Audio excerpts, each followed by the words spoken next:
ఇక ఎండలతో ఉక్కిరిబిక్కిరవుతున్న దేశ ప్రజలకు ఐఎండీ చల్లని కబురు చెప్పింది. మరో 10 రోజుల్లో దేశంలోకి నైరుతి రుతుపవనాలు వచ్చేస్తున్నాయి. అండమాన్ నికోబార్ దీవుల నుంచి దక్షిణ బంగాళాఖాతం వరకు నైరుతి రేఖ విస్తరించగా శ్రీ విజయపురం వరకు కూడా దీని ప్రభావం కొనసాగుతోందని వాతావరణ శాఖ అధికారి ధర్మరాజు చెప్తున్నారు. అయితే గత ఏడాది మే 24న కేరళ తీరాన్ని తాకిన నైరుతి రుతుపవనాలు ఈసారి మే 26 కల్లా కేరళలోకి ప్రవేశించే అవకాశాలు ఉన్నాయని అంటున్నారు.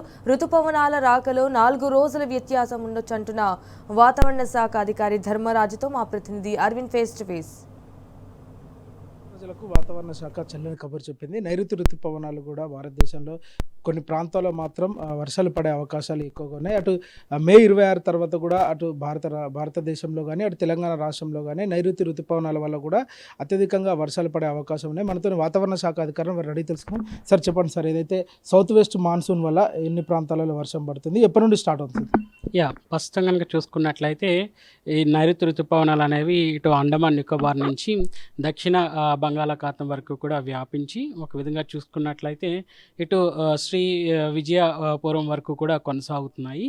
సో రానున్న రోజుల్లో ఇవి కాస్త దక్షిణ భారతదేశం వైపు కూడా వీచి ఈ నైరుతి రేఖ క్రమేపీ ఈ కేరళ తీరాన్ని కూడా తాకే అవకాశం అయితే కనిపిస్తుంది. ప్రస్తుతం అంచనా ప్రకారం కూడా చూసుకున్నట్లయితే గత సంవత్సరం మే 24 కల్లా కూడా కేరళ తీరాన్ని తాకినట్టు కూడా మనకు ఉన్నది. అలాగే ఈ సంవత్సరం కూడా అంచనా ప్రకారం మే 26 కల్లా కూడా కేరళ తీరాన్ని తాకి మనకున్నటువంటి వాతావరణ మోడల్స్ ఏవైతే ఉన్నాయో అవి కాస్త ఈ యొక్క నైరుతి ఋతుపవనాలు అనేవి మే 26 కల్లా కూడా ఇటు అండమాన్ కేరళ తీరాన్ని తాకి క్రమేపీ ఇటు చూసుకున్నట్లయితే ఈ నైరుతి రేఖ అనేది క్రమేపీ ఉత్తర భారతదేశం వైపు కూడా ప్రయాణించే అవకాశం అయితే కనిపిస్తుంది.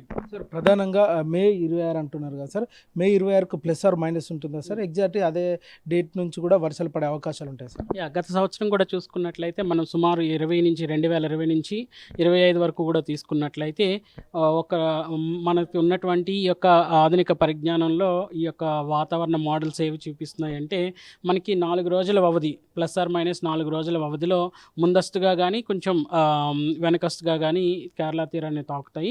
అంచనా ప్రకారం మే 26 అనేసి కూడా అంచనా వేయడం జరిగింది. వీటితో పాటు మోడల్ ఎర్రర్ కూడా 4 రోజుల వ్యవధి అటుగాను తక్కువగాను ఎక్కువగాను కూడా ఉండే అవకాశం అయితే కనిపిస్తుంది. సరే ఈసారి ఏమన్నా నార్మల్గా ఇది మే 26 ఏదైతే సౌత్ వెస్ట్ మాన్సూన్ ఇది తొందర వచ్చింది అనుకోవచ్చా, లేకపోతే ఎవ్రీ ఇయర్ కూడా ఇదే ప్లస్ ఆర్ మైనస్ కంటిన్యూ అవుతుంది సార్? గత 2 సంవత్సరాలు కూడా చూసుకున్నట్లయితే 2023లోను కానీ 2024లో కూడా చూసుకున్నట్లయితే మనకి ఈ యొక్క నైరుతి ఋతుపవనాలు అనేవి కేరళ తీరాన్ని తాకినవి ముందస్తుగానే తాకాయని కూడా చెప్పొచ్చు. ఒక విధంగా చూసుకున్నట్లయితే 2024లో చూసుకుంటే 30 మే కల్లా కూడా కేరళ తీరాన్ని తాకితే 2025 కల్లా వచ్చేసరికి మే 24ని ఈ కేరళ తీరాన్ని నైరుతి ఋతుపవనాలు అనేవి తాకాయి. సార్ ప్రధానంగా ఇదైతే ఇండియా మ్యాప్ చూసుకుంటే ఇక్కడ నుండి నైరుతి ఋతుపవనాలు ఫస్ట్ ఏ రాష్ట్రం ఎఫెక్ట్ అవుతుంది, దాంతో తెలంగాణకి ఏ విధంగా ఏ డైరెక్షన్లో వస్తుంది ప్రధానంగా చెప్పండి సార్? ఒక విధంగా చూసుకున్నట్లయితే ఈ నైరుతి రేఖ ఇక్కడ సూచిస్తున్నట్టు బ్లూ కలర్ అనేది నైరుతి రేఖ. ఒక విధంగా చూసుకున్నట్లయితే నైరుతి ఋతుపవనాలు అనేవి దక్షిణ భారతదేశం నుంచి ఉత్తర భారతదేశం వైపు కూడా ఒక డయాగనల్గా కొనసాగుతూ ఉంటాయి. ఒక విధంగా చూసుకున్నట్లయితే ఇక్కడ రెడ్ కలర్ వచ్చేసరికి ఎర్ర రంగుతో సూచిస్తున్నదంతా కూడా సగటు, అంటే సగటున ఎప్పటికీ ఈ నైరుతి ఋతుపవనాలు అనేవి అండమాన్ నికోబార్ని తాకుతాయి. తదుపరి ఏ విధంగా అవి ప్రోగ్రెస్ అవుతాయని చూసుకున్నట్లయితే ఒక విధంగా సగటు కనుక చూసుకున్నట్లయితే ఇటు 16 మే కల్లా కూడా ఈరోజు అండమాన్ నికోబార్ దీవులను తాకి సుమారు దక్షిణ బంగాళాఖాతం అంతా కూడా వ్యాపించాయి. సో ఇంకా చూసుకున్నట్లయితే ఇక్కడ ఉన్నటువంటి పోర్ట్ బ్లేయర్ కానీ అలాగే శ్రీ విజయపురం వరకు కూడా వ్యాపించాయి. సో ఒక విధంగా చూసుకున్నట్లయితే రానున్న రోజుల్లో ఈ కేరళ తీరాన్ని అనగా దక్షిణ భారతదేశాన్ని తాకే సూచించడం 26 కల్లా కూడా దక్షిణ భారతదేశాన్ని తాకి క్రమేపీ ఇవి డయాగనల్గా ఉత్తర భారతదేశం వైపు కూడా కొనసాగే అవకాశం అయితే కనిపిస్తుంది. సార్ ప్రధానంగా ఫస్ట్ ఎఫెక్ట్ అయ్యేది స్టేట్ మాత్రం కేరళ నుండి ఎఫెక్ట్ అవుతుందని ప్రధానంగా అర్థం. ఈ నుంచి ఇట్లా పాస్ అయ్యి ఉత్తర భారతదేశం వైపు వెళ్తుంది సార్. తెలంగాణ రాష్ట్రానికి అప్రాక్సిమేట్లీగా ఏ మంత్లో వర్షాలు ఎక్కువ పడే అవకాశాలు ఉన్నాయి సార్?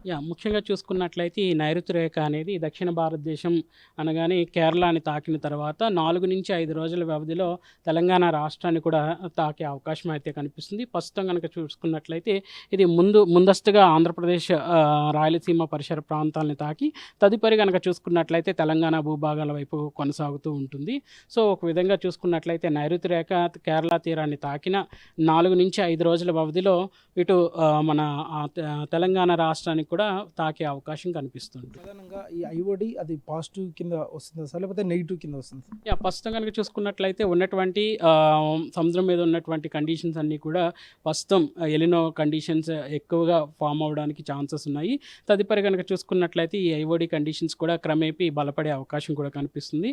ఎప్పుడైతే ఐఓడి కండిషన్స్ అనేవి బలపడతాయో అప్పుడు మన భారతదేశ భూభాగాలకి ఎక్కువగా వర్షం రావడానికి ఆస్కారం అనేది ఉంటుంది.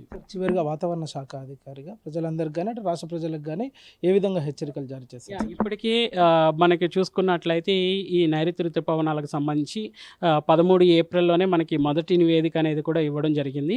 ఈ నివేదిక ప్రకారం కూడా చూసుకున్నట్లయితే ఎక్కువగా ఉత్తర భారతదేశంలో కొంచెం ఈసారి సగటుకు తక్కువగా వర్షపాతం నమోదైనప్పటికీ కూడా రాష్ట్రం వైపు కనుక చూసినట్లయితే ఉత్తర భాగాల్లో కొంచెం వర్షపాతం అనేది తగ్గుముఖం బట్టి, అలాగే దక్షిణ, తూర్పు, పశ్చిమ భాగాల్లో కొంచెం సగటుకు దగ్గరగాను సగటుకి స్థాయిలో కొనసాగే వర్షపాతం కొనసాగే అవకాశం కనిపిస్తుంది.